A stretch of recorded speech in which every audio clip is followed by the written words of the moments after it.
This video is only for education purpose. तो आजकल एक एप्लीकेशन काफ़ी ज़्यादा विवादों में है, तो संचार साथी जो कि भारत सरकार के दूर संचार विभाग के द्वारा बनाई गई है। तो आज हम यहाँ पर रिव्यू करने वाले हैं इस एप्लीकेशन का। तो सब कुछ अच्छाइयाँ और बुराइयाँ आप लोगों को पता चलने वाली है। तो कभी भी डर होता है कि आप लोगों का फ़ोन चोरी ना हो जाए, और ऐसे में आप लोगों का जो फ़ोन चोरी हुआ है वो स्कैम की दुनिया में शामिल ना हो जाए। तो आज हम यहाँ पर कवर करने वाले हैं संचार साथी एप्लीकेशन को, और किस प्रकार ये आप लोगों के फ़ोन के लिए एक शील्ड का काम करता है। और फिर बात करेंगे निगरानी के सवाल का, और उसके बाद यहाँ पर सिक्योरिटी और प्राइवेसी की भी बातें होने वाली है। तो सबसे पहले समझते हैं एप्लीकेशन को। तो संचार साथी जो एप्लीकेशन है, तो किस प्रकार ये आपका डिजिटल गार्डियन है। तो संचार साथी भारत सरकार के दूरभाष विभाग यानी कि DOT का एक साइबर सुरक्षा टूल है, और ये यूज़र्स के चोरी हुए या फिर धोखाधड़ी और अन्य खतरों से बचाने की पूरी कोशिश करता है।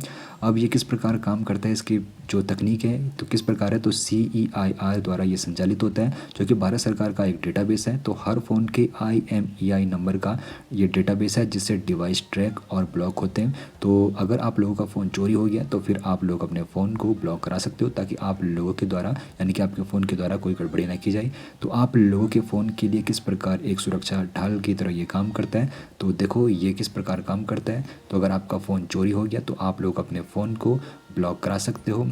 अगर आप लोग सेकंड हैंड फ़ोन खरीद रहे हो तो आप चेक कर सकते हो कि ये फ़ोन चोरी का है या फिर नहीं। और अगर आप लोगों को स्पैम कॉल्स आती है तो उनको भी रिपोर्ट आप लोग आसानी से कर सकते हो। तो ये हवा हवा वाली बातें नहीं है। तो ये नंबर जो आप लोगों की स्क्रीन पर दिख रहे हैं, तो अभी तक 37 लाख से भी ज़्यादा जो चोरी हुए फ़ोन है उनको ब्लॉक किया जा चुका है। और फ़ोन ब्लॉक होने के साथ साथ जो भी यहाँ पे स्पैम या फिर फ्रॉड एक्टिविटी होती है, तो अभी तक जो यूज़र ने रिपोर्टें की है, तो तकरीबन 1,40,00,000 से भी ज़्यादा यहाँ पर जो फर्जी सिम है वो डीएक्टिवेट की जा चुकी है। अब अगर आप लोगों का फ़ोन चोरी हो जाता है तो किस प्रकार आप लोग अपने फ़ोन को ब्लॉक कर सकते हो। तो सबसे पहले तो आप लोगों को एक पुलिस रिपोर्ट करनी होगी। उसके बाद आप लोगों को एक नया सिम लेना है, सिम नंबर का।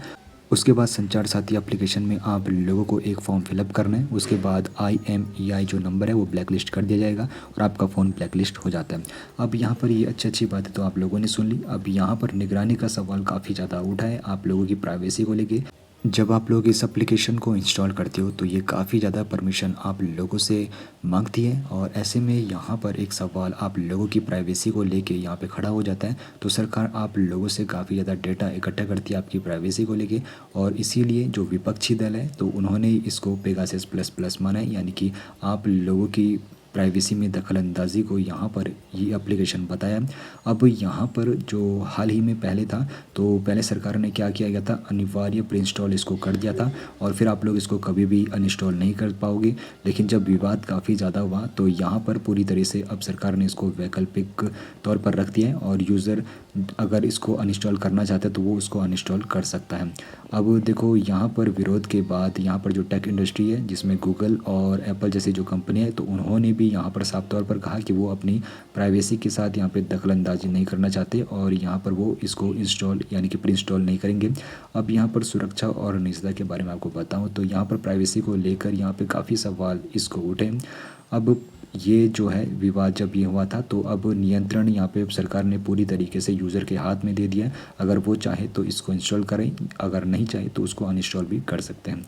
अब यहाँ पर देखो फ़ायदे तो आप लोगों को काफ़ी ज़्यादा मिलने वाले हैं, क्योंकि अगर आप लोगों का फ़ोन चोरी होता है तो आप लोग अपने फ़ोन को घर बैठे ही ब्लॉक करा सकते हो, ताकि आप लोगों के द्वारा किसी के साथ स्कैम ना हो। और आप लोग अगर सेकंड हैंड फ़ोन खरीद रहे हो तो वहाँ पर चेकआउट कर सकते हो कि ये फ़ोन चोरी का है या फिर नहीं। लेकिन यहाँ पर प्राइवेसी को लेकर जो सवाल उठे थे वो यहाँ पर लीगल है। बाकी एक सवाल आप लोगों के लिए यहाँ पे छोड़ देते हैं, तो एक ज़रूरी ढाल या फिर हद से ज़्यादा दखलंदाजी वाली एप्लीकेशन कैसी है, आपके इस बारे में क्या राय है, कमेंट में ज़रूर बताइए।